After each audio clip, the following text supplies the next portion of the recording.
Welcome to Matters Financial and Geopolitical from our frontier. I hope the week's gone well.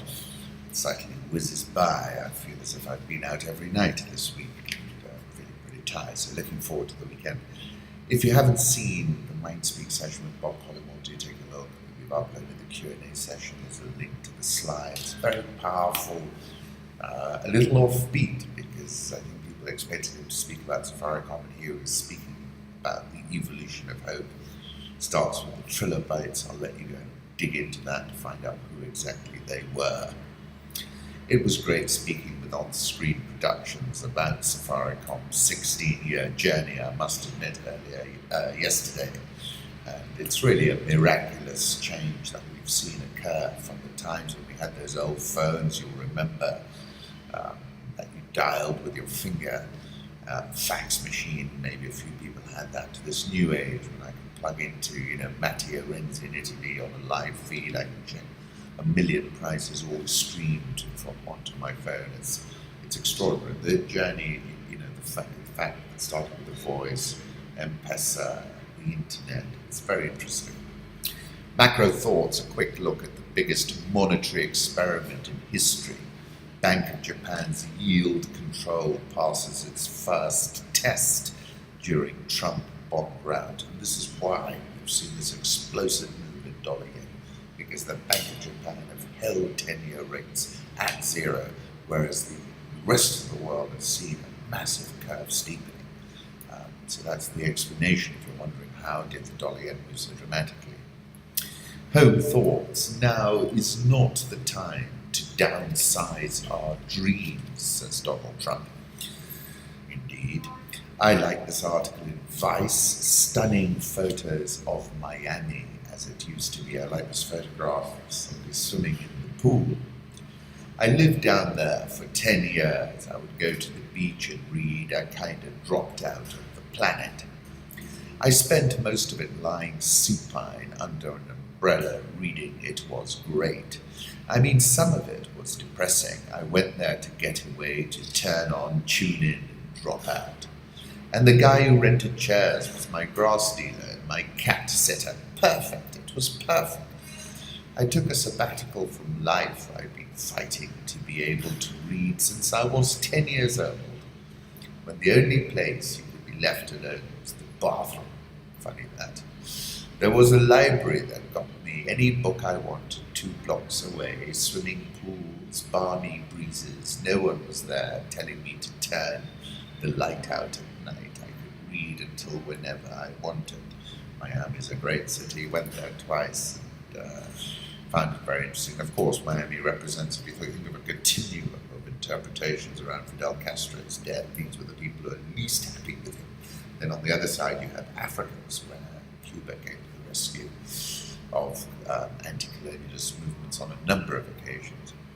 Amboseli National Park, my favorite park, says Mutua Matheka, truth slinger, takes wonderful photographs. Take a look at this one. Amboseli National Park is about 392 square kilometers, within an 8,000 square kilometer ecosystem, straddles the Kenya-Tanzania border, inhabited by the Maasai, and really a tremendous park you should visit. It's 240 kilometers from Nairobi. Have a look at this photograph I took of the zebra crossing in the Amboseli. And then this one of the elephants, you can see the matriarch is at the back. Very close we were because they crossed ahead and behind us and had the car off. And they were like ballet dancers. You couldn't hear a word. And that matriarch in that photograph, not a word. Then I subsequently discovered in another article that they are like ballet dancers and they have tremendous sensitivity in their feet.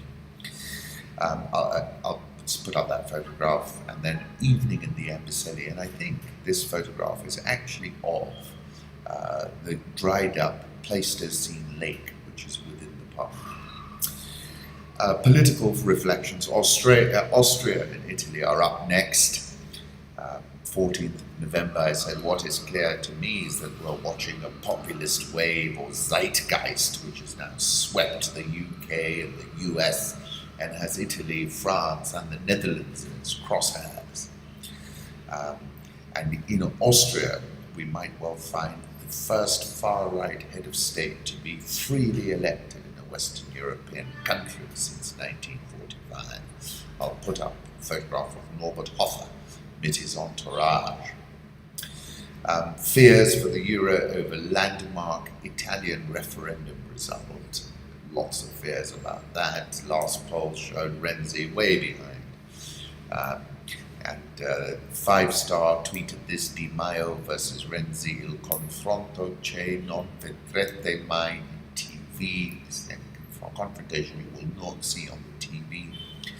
Beppe Grillo tends to like wandering around with a red balloon. Let me put up a photograph of him.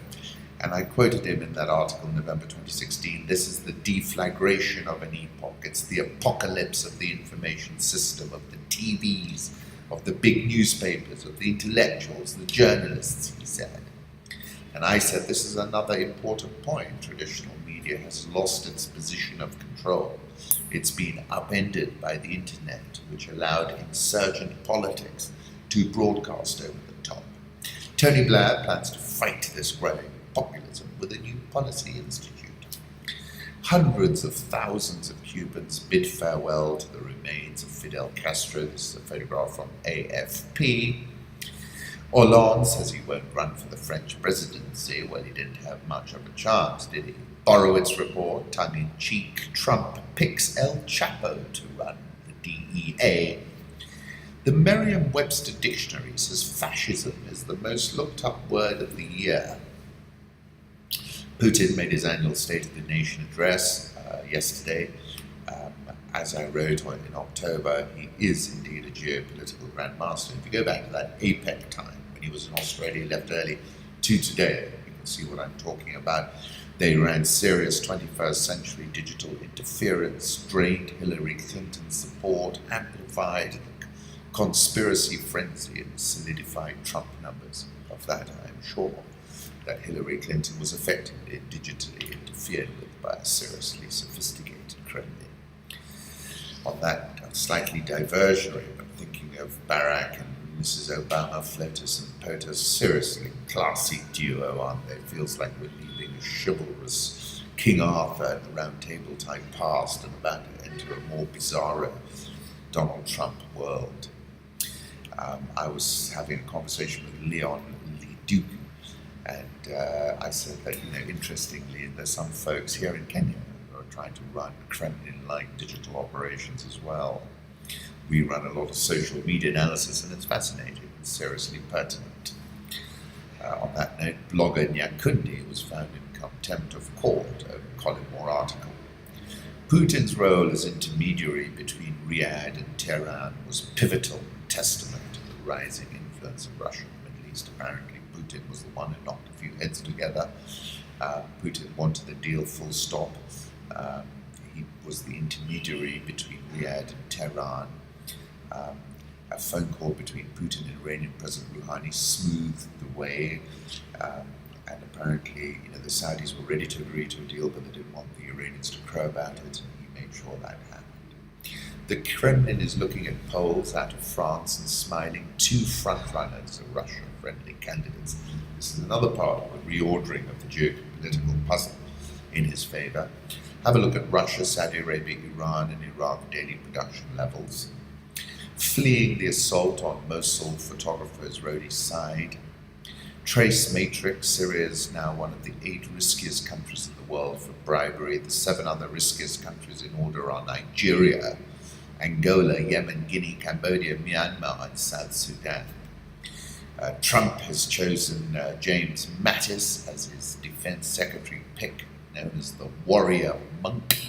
Monk-like qualities, never married. It's fun to shoot some people. I'll be right up there with you. I like brawling. Mattis is known for this kind of bravado. He made these particular remarks during a panel discussion in San Diego in California. He added, you go into Afghanistan, you got guys who slapped women around for 5 years because they didn't wear a veil. You know guys like that ain't got no manhood left anyway, so it's a hell of a lot of fun to shoot them, he said. Be polite, be professional, but have a plan to kill everybody you meet. That's the advice Mattis gave Marines in Iraq, according to an excerpt of Fiasco. There is nothing better than getting shot at and missed. It's really great, he said. then the first three things I asked my briefers about when I woke every morning were Iran, Iran, and Iran. Put up a photograph of James Mattis. Ivanka Trump, climate czar, ? Asks Politico. Schoolgirls were raped, there is no proper security, everything was destroyed, people were killed like animals, South Sudan going from bad to worse. US 10-year yield is now at 2.44%, the highest since July last year, and 60 basis points since the US election just 3 weeks ago. A dramatic move, the global rout continues, bond rout. Government bond yields rise with US Treasury 10-year yields to the highest level since July 2015. Take you back to the 12th of September, mirrors on the ceiling, the pink champagne on ice. We are all just prisoners here of our own device. Last thing I remember, I was running for the door. I had to find the passage back to the place I was before. Relax, said the nightman. We are programmed to receive. You can check out any time you like, but you can never leave. I said, what is clear is we're at the fag end of this party. This is September 2016, therefore my second trade of the year is to buy put options on 10-year bonds because this is going to pop. And when it pops, the wizardry won't work anymore. And at that moment, there is going to be one heck of a move, and I think we've seen that. German bond had their worst day of 2016. That was yesterday. Let's move on to the currency markets. Euro, dollar 106.70. Dollar index 100.77, Japanese yen 114, the pound 126.30, Aussie 0.7405, India rupee 68.335, South Korean won 1171.58, the real 357.71, so that's softening up a bit. Egyptian pound just below 18, 17.8335, and the South African rand 1408.02. People disappointed. Zuma wasn't sent on his way. Aurelia has been talking up the euro dollar actually, but she's also been talking up sterling. She's bullish on sterling. Take a look at what she's posted. Bloomberg dollar index much higher, but near-term correction expected in my opinion.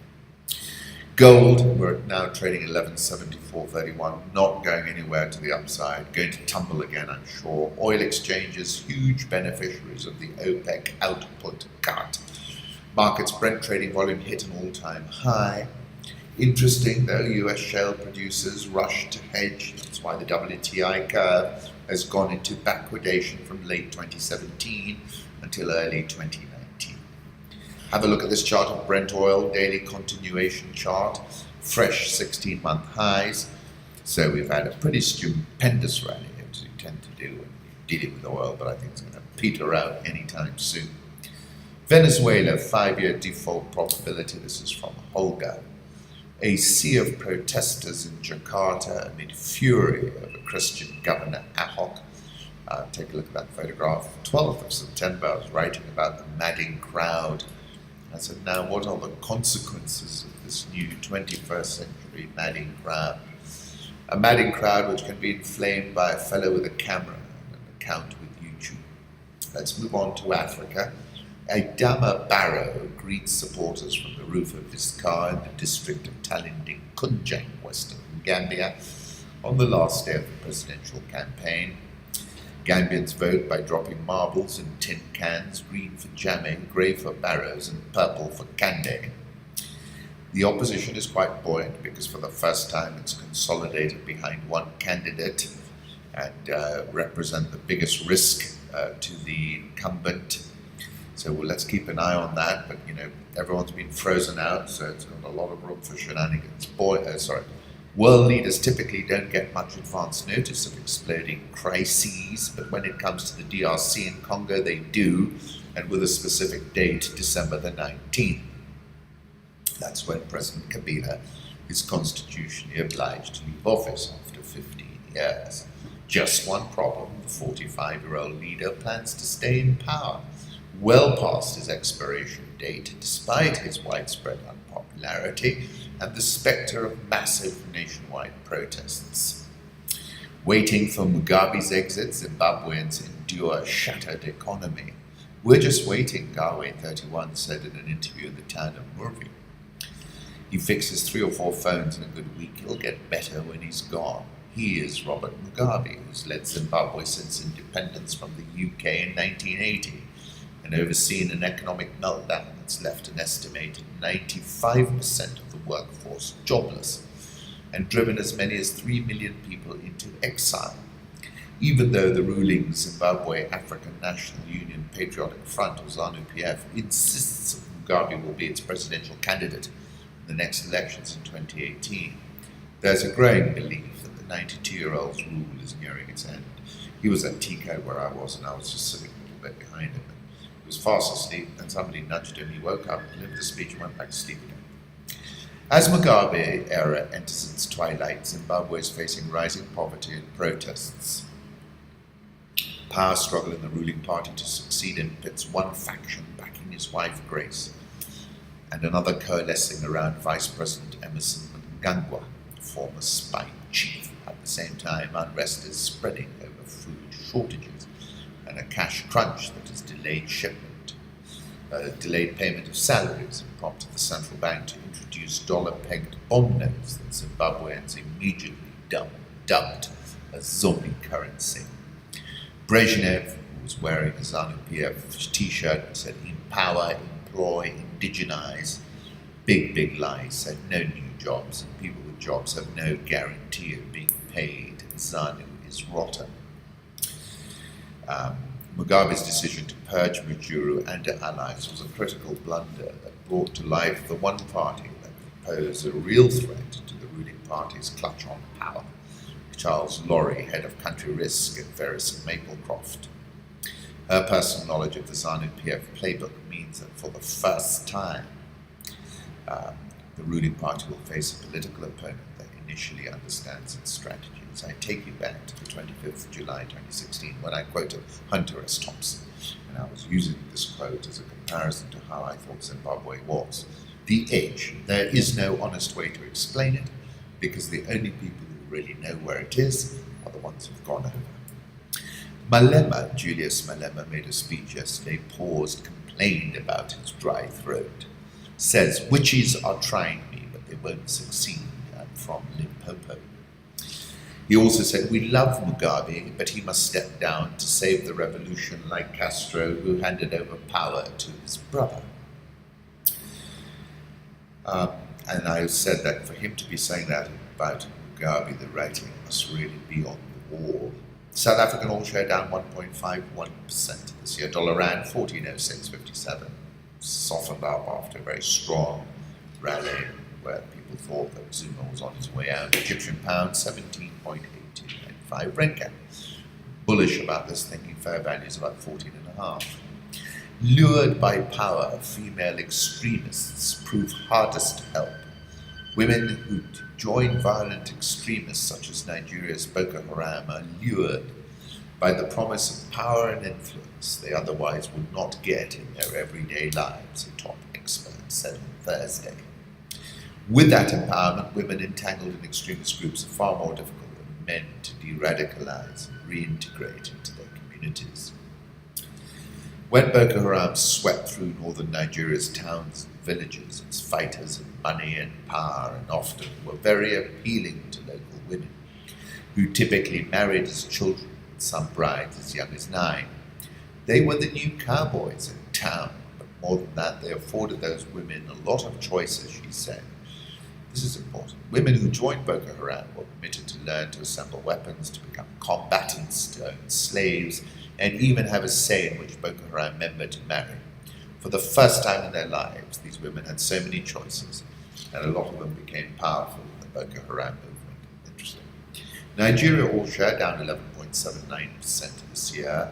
Mahama, who's the flag bearer of the National Democratic Congress in Ghana, will seek a second term on December the 7th.